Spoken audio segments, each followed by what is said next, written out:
오늘 주실 말씀은 사무엘하 11장의 말씀입니다.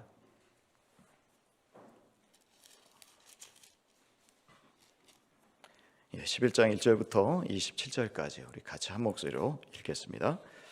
그 해가 돌아와 왕들이 출전할 때가 되매 다윗이 요압과 그에게 있는 그의 부하들과 온 이스라엘 군대를 보내니 그들이 암몬 자손을 멸하고 라빠를 에워쌌고 다윗은 예루살렘에 그대로 있더라.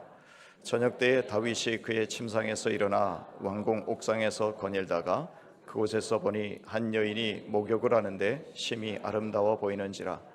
다윗이 사람을 보내 그 여인을 알아보게 하였더니 그가 아뢰되 그는 엘리암의 딸이요 햇사람 우리아의 아내 밧세바가 아니니까 하니, 다윗이 전령을 보내어 그 여자를 자기에게로 데려오게 하고 그 여자가 그 부정함을 깨끗하게 하였으므로 더불어 동침함에 그 여자가 자기 집으로 돌아가니라. 그 여인이 임신함에 사람을 보내 다윗에게 말하여 이르되 내가 임신하였나이다 하니라. 다윗이 요압에게 기별하여 햇사람 우리아를 내게 보내라 하매 요압이 우리아를 다윗에게로 보내니, 우리아가 다윗에게 이르매 다윗이 요압의 안부와 군사의 안부와 싸움이 어떠했는지를 묻고 그가 또 우리아에게 이르되 네 집으로 내려가서 발을 씻으라 하니, 우리아가 왕궁에서 나가매 왕의 음식물이 뒤따라가니라. 그러나 우리아는 집으로 내려가지 아니하고 왕궁문에서 그의 주의 모든 부하들과 더불어 잔지라.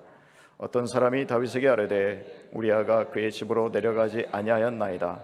다윗이 우리아에게 이르되 네가 길 갔다가 돌아온 것이 아니냐, 어찌하여 네 집으로 내려가지 아니하였느냐 하니, 우리아가 다윗에게 이르되 언약궤와 이스라엘과 유다가 야영 중에 있고 내 주 요압과 내 왕의 부하들이 밭갓들에 진치고 있거늘 내가 어찌 내 집으로 가서 먹고 마시고 내 처와 같이 자리이까. 내가 이 일을 행하지 아니하기로 왕의 살아계심과 왕의 혼의 살아계심을 두고 맹세하나이다 하니라. 다윗이 우리아에게 이르되 오늘도 여기 있으라. 내일은 내가 너를 보내리라. 우리아가 그날에 예루살렘에 머무니라. 이튿날 다윗이 그를 불러서 그로 그 앞에서 먹고 마시고 취하게 하니, 저녁 때에 그가 나가서 그의 주의 부하들과 더불어 침상에 눕고 그의 집으로 내려가지 아니하니라. 아침이 되매 다윗이 편지를 써서 우리아의 손에 들려 요압에게 보내니, 그 편지에 써서 이르기를 너희가 우리아를 맹렬한 싸움에 앞세워두고 너희는 뒤로 물러가서 그로 맞아 죽게 하라 하였더라.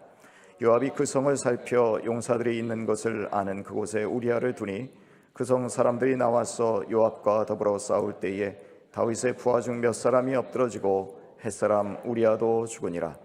요압이 사람을 보내 그 전쟁의 모든 일을 다윗에게 보고할세 그 전령에게 명령하여 이르되 전쟁의 모든 일을 네가 왕께 보고하기를 마친 후에 혹시 왕이 노하여 네게 말씀하시기를 너희가 어찌하여 성에 그처럼 가까이 가서 싸웠느냐, 그들이 성 위에서 쏠 줄을 알지 못하였느냐, 여롯베셋의 아들 아비멜렉을 쳐 죽인 자가 누구냐, 여인 하나가 성에서 맷돌 윗짝을 그 위에 던지매 그가 데베스에서 죽지 아니하였느냐, 어찌하여 성에 가까이 갔더냐 하시거든 네가 말하기를 왕의 종 햇사람 우리아도 죽었나이다 하라. 전령이 가서 다윗에게 이르러 요압이 그를 보낸 모든 일을 다윗에게 아뢰어 이르되 그 사람들이 우리보다 우세하여 우리를 향하여 들로 나오므로 우리가 그들을 쳐서 성문 어귀까지 미쳤더니 활 쏘는 자들이 성 위에서 왕의 부하들을 향하여 쏘매 왕의 부하 중 몇 사람이 죽고 왕의 종 햇사람 우리아도 죽었나이다 하니, 다윗이 전령에게 이르되 너는 요압에게 이같이 말하기를 이 일로 걱정하지 말라. 칼은 이 사람이나 저 사람이나 삼키느니라. 그 성을 향하여 더욱 힘써 싸워 함락시키라 하여 너는 그를 담대하게 하라 하니라. 우리아의 아내는 그 남편 우리아가 죽었음을 듣고 그의 남편을 위하여 소리내어 우니라. 그 장례를 마침에 다윗이 사람을 보내 그를 왕궁으로 데려오니 그가 그의 아내가 되어 그에게 아들을 낳으니라. 다윗이 행한 그 일이 여호와 보시기에 악하였더라. 아멘. 다윗은 하루아침에 넘어지지 않았습니다. 다윗은 훌륭한 또 성공한 정치인이었습니다. 그가 왕으로 즉위하고 나서 이스라엘의 영토는 한 10배 정도는 늘어났습니다. 하나님께서 아브라함에게 약속하셨던 그 영토를 다 회복하지는 못했지만, 그러나 꽤 많은 영역에 있어서 또 영토뿐만 아니라 그가 통치하는 영역에 있어서는 괄목할 만한 발전이 있었던 것이 사실입니다.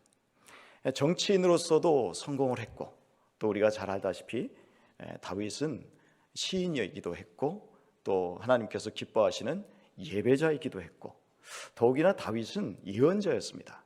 하나님의 성령으로 충만한 예언자여서 그가 시편을 썼을 때 또 신약에서는 그 시편의 말씀을 많이 인용한 것을 볼 수 있습니다.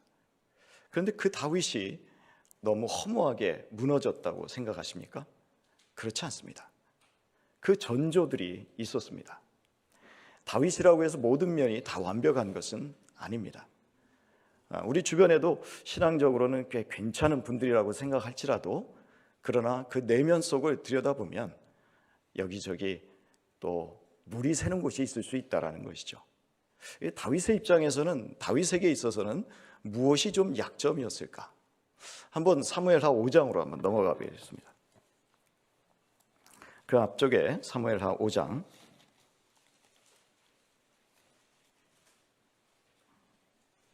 13절입니다. 13절의 말씀을 우리 같이 함께 읽어보겠습니다. 다윗이 헤브론에서 올라온 후에 예루살렘에서 첫 첩들을 더 두었으므로 아들과 딸들이 또 다윗에게서 나니. 그러니까 헤브론에서 한 7년 반 정도 통치를 하고 난 후에 예루살렘에서 남유다와 북이스라엘의 통합 왕이 되었습니다. 그런데 그가 한 일이 처첩들을 더 두는 것이었다라는 것이죠. 여러분, 솔로몬은 그냥 솔로몬이 되지 않았습니다. 1000명의 아내를 둔 것은 아버지가 그런 전력이 있기 때문입니다. 물론 그런 솔로몬 것처럼 많이 두지는 않았습니다만, 그러나 아버지가 별로 좋은 본을 못 보인 것이죠. 신명기 7장에는 왕이 하지 말아야 될 일들이 있었습니다. 한 3가지였는데요. 우리 같이 찾아보겠습니다. 신명기 7장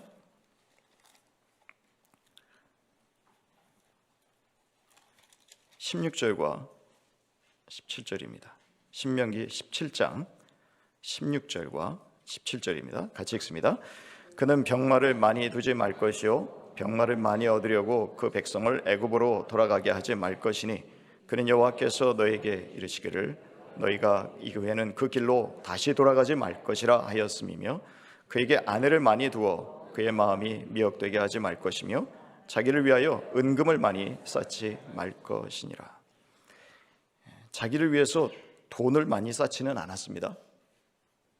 또 자기의 그 병사들을 또 군사력을 강화시키기 위해서 군마를 얻기 위해서 애굽으로 가지도 않았습니다. 그 2가지는 잘 지켰어요. 하지만 아내들을 많이 두는 것에 있어서는 지키지 못했습니다. 우리도 신앙생활을 하면서 잘 지키지 못하는 부분이 있습니다.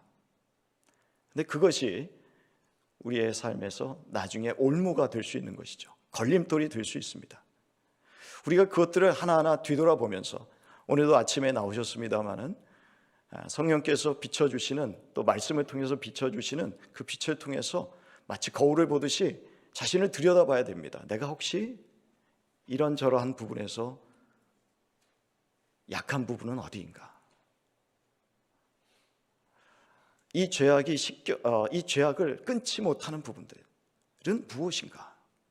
살펴보고 또 그것을 점검하고 그 다음에 그것을 끊어내려고 해야 합니다. 그렇지 않으면 어느 날 무너지게 되어 있습니다. 갑자기 무너진 것이 아니라 다윗이 무너질만 했기 때문에, 넘어질만 했기 때문에 무너진 것입니다. 그런 전조들이 어디에서 나타나느냐 하면요, 우리 11장 1절이, 우리 1절의 말씀을 우리 같이 다시 한번 읽어보도록 하겠습니다. 그 해가 돌아와 왕들이 출전할 때가 되매 다윗이 요압과 그에게 있는 그의 부하들과 온 이스라엘 군대를 보내니 그들이 암몬 자손을 멸하고 라빠를 에워쌌고 다윗은 예루살렘에 그대로 있더라. 10장에 보면 그 아람과 모압 연합군을 이스라엘 군이 대파하는 장면이 나옵니다.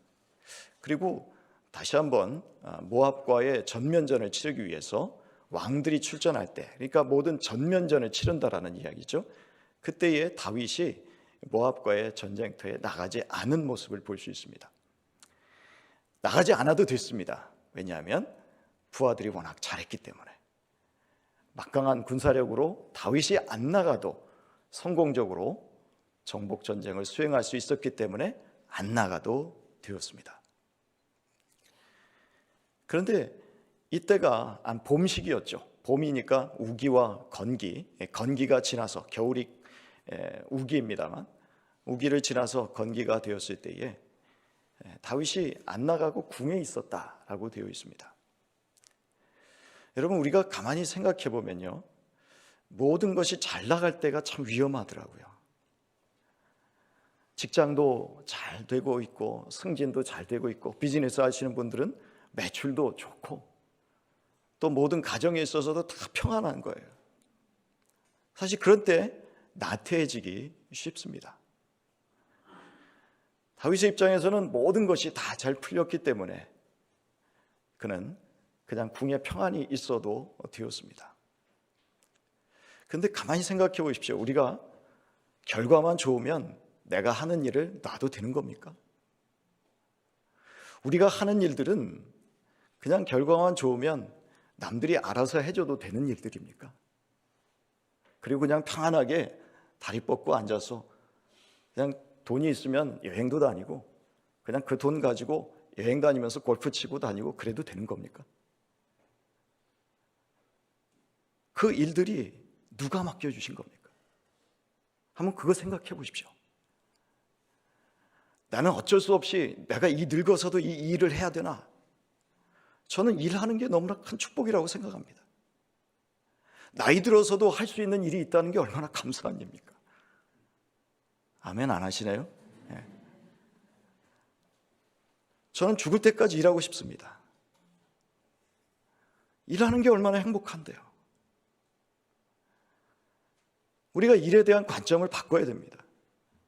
먹여 살리기 위해서, 부양하기 위해서, 그게 아니라 하나님이 나에게 맡겨주셨기 때문에 일하는 겁니다. 다윗의 입장에서는요, 아무리 결과가 좋고 좋은 사람들이 있고 자기가 없어도 되는 일들이었지만 그러나 그 일들은 하나님께서 맡겨주신 일이었다는 거죠. 다윗이 해야 될 일은 뭡니까? 전장에 나가서 손에 피를 묻히는 겁니다. 자기 아들 솔로몬이 성전을 짓겠죠. 평화의 왕이니까.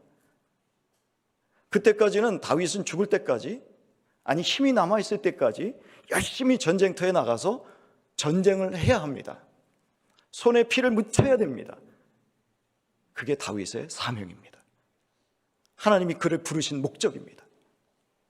그렇다면 아무리 좋은 결과들이 예측되어 있지만, 전세가 아주 우세하지만, 그러나 다윗의 입장에서는 최선을 다해야 되는 거예요. 혹시라도 몸이 안 좋아서 자기가 후방에 남아있을지라도 늘 머릿속에는 전쟁터가 그려져 있어야 됩니다. 그것의 소식에 항상 귀를 기울이고 있어야 됩니다. 지금 부하들과 온 이스라엘이라고 되어 있습니다.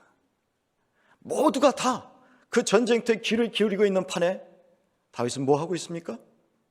낮잠을 자고 있습니다. 그 지방에서는 뜨거우니까 잠깐 잠을 잘 수는 있겠죠. 그러나 저녁에 일어난 것을 보니까 길게 잔 것입니다. 나태해진 것이죠. 자기의 사명이 무엇인지 망각했었다라는 것입니다.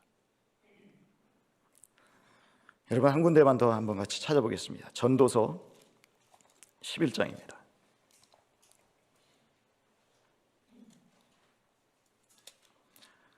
전도서 11장 6절입니다. 같이 함께 읽겠습니다. 너는 아침에 씨를 뿌리고 저녁에도 손을 놓지 말라. 이것이 잘 될는지 저것이 잘 될는지 혹 둘이 다 잘 될는지 알지 못함이니라. 손을 놓지 말라 그랬습니다. 저와 여러분도 하나님께서 주신 사명이라면 손을 놓지 않게 되기를 바랍니다. 늘 충성스러운 마음으로 해야 되는 것이죠. 신실한 마음으로 해야 되는 것이죠. 2절부터 5절까지의 말씀을 또 같이 한번 읽어보겠습니다. 저녁 때에 다윗이 그의 침상에서 일어나 왕궁 옥상에서 거닐다가 그곳에서 보니 한 여인이 목욕을 하는데 심히 아름다워 보이는지라. 다윗이 사람을 보내 그 여인을 알아보게 하였더니 그가 아뢰되 그는 엘리암의 딸이요 햇사람 우리아의 아내 밧세바가 아니니까 하니, 다윗이 전령을 보내어 그 여자를 자기에게로 데려오게 하고 그 여자가 그 부정함을 깨끗하게 하였으므로 더불어 동침하매 그 여자가 자기 집으로 돌아가니라. 그 여인이 임신함에 사람을 보내 다윗에게 말하여 이르되 내가 임신하였다 하니라. 저녁에 긴 낮잠을 자고 일어나서 왕궁 옥상에서 목욕을 하는 여인을 봅니다. 그 여인의 이름이 뭐냐면은 벳시바입니다. 목욕하는 여자 바입니다. 그러나 저 그냥 농담으로 한 얘기인데요. 너무 진지하게 들으시네요. 예. 영어로 하면 벳시바 뭐 그렇게 된다는 거죠. 근데 히브리 말로는 맹세의 딸입니다. 그 이름에 있어서는 굉장히 경건함이 묻어나고 있는 것을 볼 수 있죠. 그런데 다윗이 이 장면에서 어떠한 모습을 보여주고 있느냐 하면은 굉장히 겉모습에 신경 쓰고 있다는 것을 보여줍니다. 여러분, 우리가 점점 타락하게 되면 우리의 안목도 타락합니다. 보는 눈이 타락하는데요, 사람의 내면을 보려고 하고 진심을 보려고 하고 속사람을 보려고 하기보다 겉모습만 쳐다봅니다. 과거에 다윗은요, 아비가일이라는 미망인을 자기 아내로 맞아들였습니다. 그런데 그 다윗이 아비가일이라는 미망인을 아내로 맞아들일 수 있었던 것은 그가 그 여인의 내면의 아름다움을 보았기 때문입니다. 아비가일의 남편인 나발이라는 사람을 죽이러 갈 때 물론 화가 많이 났죠. 그때 다윗에게 다가와서 다윗을 지혜롭고 청명한 말로 설득한 사람이 아비가일이었어요. 거기에 다윗이 완전히 반해버렸습니다. 그러니까 갑작스럽게 아비가일의 남편이 죽었어요. 그러자마자 그 소식을 듣고 바로 이 미망인을 자기의 아내로 삼습니다. 다윗은 광야 시절에 사람의 속사람 내면을 볼 수 있는, 지혜를 볼 수 있는 안목이 있었습니다. 그러나 지금은 어떻습니까? 벳시바가 누군데요? 밧세바가 누군데요? 그 사람에 대해서 알아요? 그러나 겉모습만 보고 반해서 그 여자를 알아보게 합니다. 그런데 오늘 이 신하가 소심하지만 왕에게 경고장을 날립니다. 왕이요, 속으로 이러시면 안 됩니다. 그랬겠죠. 이 여인이 누군지 압니까?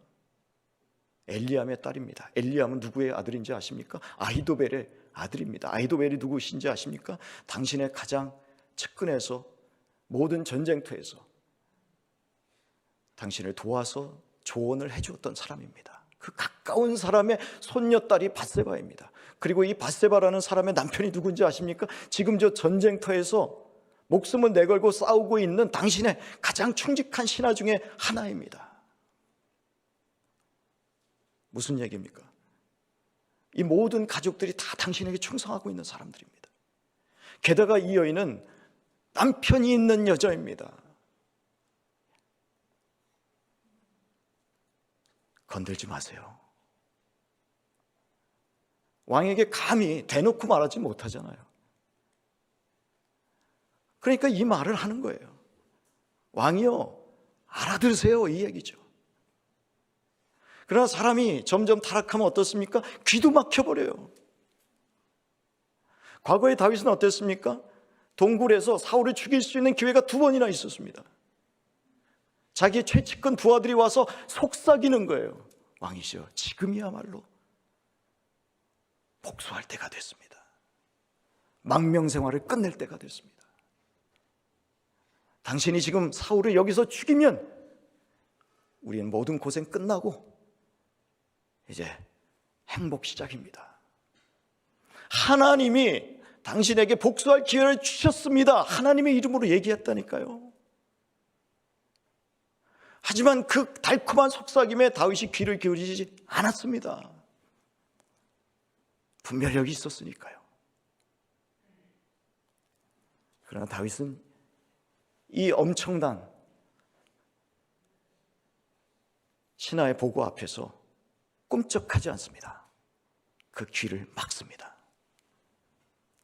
그리고 그 여인을 데려와서 동침하고 보냅니다. 임신을 합니다. 정결케 되었다는 것이 월경을 지나서 깨끗하게 되었다는 것인지, 아니면 그 이후에 바세바가 자기가 남자와의 관계를 한 후에 정결하게 했다는 건지, 그거는 정확하게 잘 이렇게 해석이 안 나옵니다. 어쨌든 그러한 과정을 통해서 아이를 임신하게 됩니다.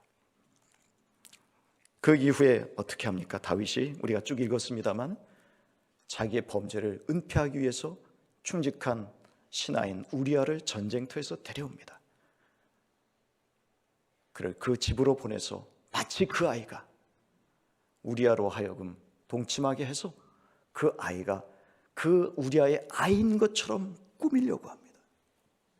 사람들을 오라거라 해요. 바세바도 오라 그러고 우리아도 오라고 그러고 가라 그러고. 그런데 우리아가 자기 아내인 바세바에게 가지 않습니다. 뭡니까? 마음대로 안 되는 거예요. 왕이 가라고 했는데 안 가는 거예요. 여러분, 이럴 때 우리 깨달아야 됩니다. 내가 막강한 권력을 가진 왕이지만 그러나 내 마음대로 안 돼요. 일이 안 풀려요. 다른 사람들이 하면 다 잘 되는데 왜 내가 하면 안 되지? 그런 일들이 있어요. 그러면 깨달으셔야 돼요. 아, 이게 하나님이 막으시는구나. 어떤 분들은 그렇게 얘기합니다. 왜 하나님은 다윗이 이렇게 죄를 짓는데 가만히 계십니까? 왜 막지 않으셨습니까? 아니요, 제가 보니까 막고 계시는데요. 하나님이 이곳저곳에서 다 다윗에게 말도, 신하를 통해서 말도 해주시고 이러한 과정을 통해서 다윗에게 깨달음을 주시려고 하는 게 다 보이잖아요. 여러분은 안 보이십니까? 안 되면, 내 마음대로 안 되면 그러면 깨달아야죠. 아, 이게 하나님이 막으시는구나. 그러면 어떻게 해야 됩니까? 하나님 앞에 나와서 기도해야죠.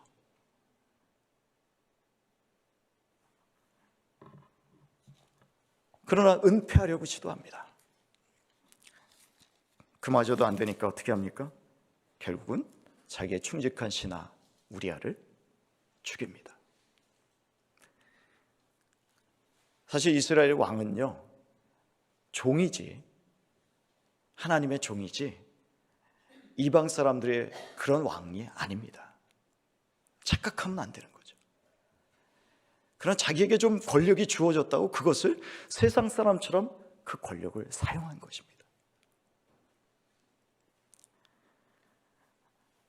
이 모든 과정들을 보시고 하나님의 평가가 뭡니까? 우리 27절의 말씀을 마지막으로 한번 같이 읽겠습니다. 27절, 그 장례를 마침에 다윗이 사람을 보내 그를 왕궁으로 데려오니 그가 그의 아내가 되어 그에게 아들을 낳으니라. 다윗이 행한 그 일이 여호와 보시기에 악하였더라. 하나님이 보시니까 어떻습니까? 악한 거예요. 하나님의 마음에 합한 사람이었고 하나님께서 주신 영감으로 시편을 지었던 사람이고 예언자였지만 성공적인 정치인이었지만 이 장면에서 뭡니까? 악한 거예요. 저와 여러분도 악해질 수 있습니다. 인정하셔야 되는 거예요. 오늘 말씀에 가만히 생각해 보면 저와 여러분이 조심해야 될 부분을 참 정확하게 지적하고 있다고 봅니다. 우리가 약한 부분, 또 넘어지기 쉬운 부분, 날마다 말씀을 통해서 깨닫는 은혜가 있기를 바랍니다. 그것을 점검하지 않으면 눈 못 봅니다. 눈이 타락합니다. 안목의 정욕에 사로잡힙니다. 귀가 막힙니다. 여러분, 주변에 우리 가까운 사람이 우리 아빠, 우리 엄마한테는 얘기를 해도 안 통해. 그런 얘기는 하지 마. 절대 하지 마. 당신하고 관계가 깨져. 여러분, 그런 상황이 되었다면 여러분은 언제 넘어져도 이상하지 않습니다. 그 귀가 막혀버렸기 때문이죠. 하나님이 막으시는데도 여전히 자기 고집 내세운다고요? 언제 넘어져도 이상할 것이 없습니다. 자기가 할 수 있는 한 모든 일을 다 한다고요? 하나님이 왜 그 손에 그에게 그런 권력을 주셨습니까? 내 인생이 내 겁니까? 여러분 인생이 여러분 겁니까? 아니에요. 예수 그리스도께서 그 보혈로 여러분을 삭혔어요. 여러분은 이제 여러분 인생이라고 얘기할 수 없습니다. 말씀에 의거해서 말씀에 판단해서 살아가야지 어떻게 내 인생이라고 내 마음대로 살 수 있습니까? 그러나 다윗은 그러지 않습니까? 자기 마음대로 살잖아요. 다시 타락한 옛날로 돌아가지 않습니까? 아담처럼.